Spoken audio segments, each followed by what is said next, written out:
રાજ્ય સરકાર હંમેશા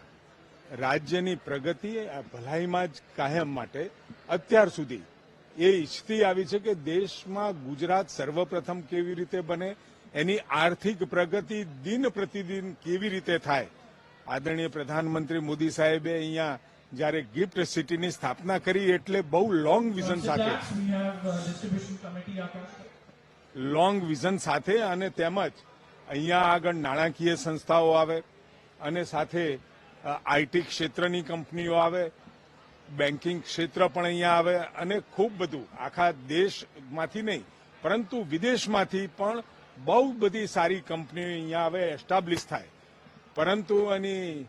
લાઈફસ્ટાઈલ જે છે, અહીંયા આવીને કામ કરવાવાળા બહારથી જે લોકો છે, આઈટી પ્રોફેશનલ છે, ફિનટેકના લોકો છે, અહીંયા જે એમની લાઈફસ્ટાઈલ છે એ લાઈફસ્ટાઈલમાં અને ઘણી વખત જ્યારે ટેલેન્ટ બહારથી આવતું હોય એટલે એને સાચવી રાખવું પણ ખૂબ જરૂરી હોય છે. અને સાથે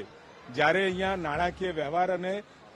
બિઝનેસ માટે લોકો બહારથી રાજ્યમાંથી આવતા હોય, વિદેશમાંથી આવતા હોય એટલે એને અનુકૂળ વાતાવરણ ઊભું કરવા માટેનો આ એક પ્રયત્ન નહીં પરંતુ સંપૂર્ણપણે હું માનું છું કે આવતા સમયમાં ગિફ્ટ સિટીમાં આ નિર્ણયના કારણે દેશ વિદેશથી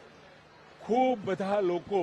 અહીંયા બિઝનેસની જે ઓપોર્ચ્યુનિટી ગુજરાતમાં જે ઉપલબ્ધ થઈ છે એક નાના કારણસર જેમાં ક્યાંક હર્ડલ્સ આવતું હતું, ટેલેન્ટ આવ્યા પછી સાચવવાનું, બિઝનેસ માટે અહીંયા આવી અને રોકાવવું પડે તો રોકાવાની વ્યવસ્થા, કારણ કે એમની જીવનનો, સામાજિક જીવનનો અને લાઈફસ્ટાઈલનો એક ભાગ જે લોકોનો બન્યો હોય એને અનુકૂળ થવાનો આ પ્રયત્ન છે.